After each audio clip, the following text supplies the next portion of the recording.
A reputed Swiss think tank has laid bare Pakistan's helplessness during Operation Sindoor.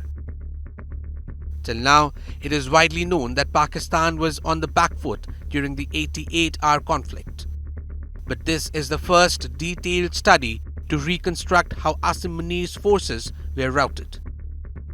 For 4 intense days in May last year, the skies over the subcontinent saw one of the most serious air battles in decades. But the world fixated on the reported loss of an Indian Rafale jet. Swiss analysis says that was akin to missing the forest for the trees. The report's conclusion is blunt. India didn't just retaliate for the Pahalgam massacre. New Delhi took control of the skies and forced Pakistan to seek a ceasefire. While Pakistanis were gloating about downing an IAF Rafale on May 7, India didn't step back, it stepped up. The IAF shifted gears and launched a calculated large-scale campaign to dismantle Pakistan's air defences. This was systematic air warfare at its finest. Using long-range precision weapons, the Indian Air Force went after radar sites, surface-to-air missile batteries, and command nodes. In military terms, this is suppression and destruction of enemy air defences. In simple terms, India punched holes in Pakistan's protective shield with Scalp and BrahMos cruise missiles. And once that shield weakened, Indian strikes went deeper.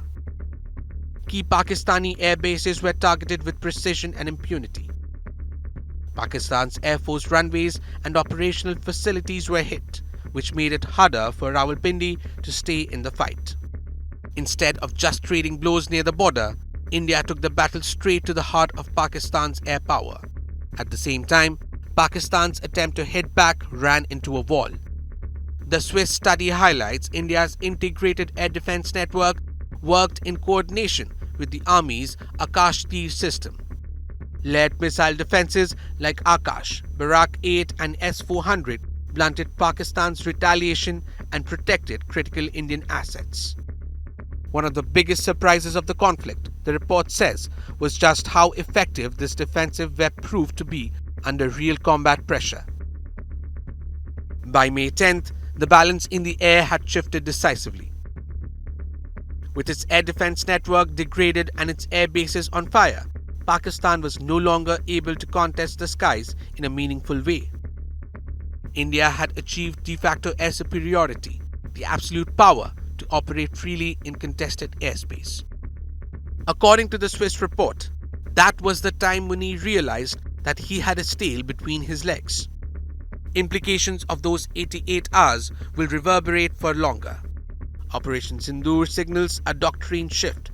India has demonstrated that terror attacks traced back to Pakistan will invite not just limited cross-border strikes, but expensive conventional military action. Fast, deep, and punishing. The message from the skies is now unmistakable. The Indian Air Force has shown it can absorb an initial shock, regroup, and dominate the battle space. And if Pakistan refuses to abandon the use of terror as state policy, the next response may impose even greater military costs. One thing is clear, India's air warriors are not just ready for the next round, they are prepared to control it.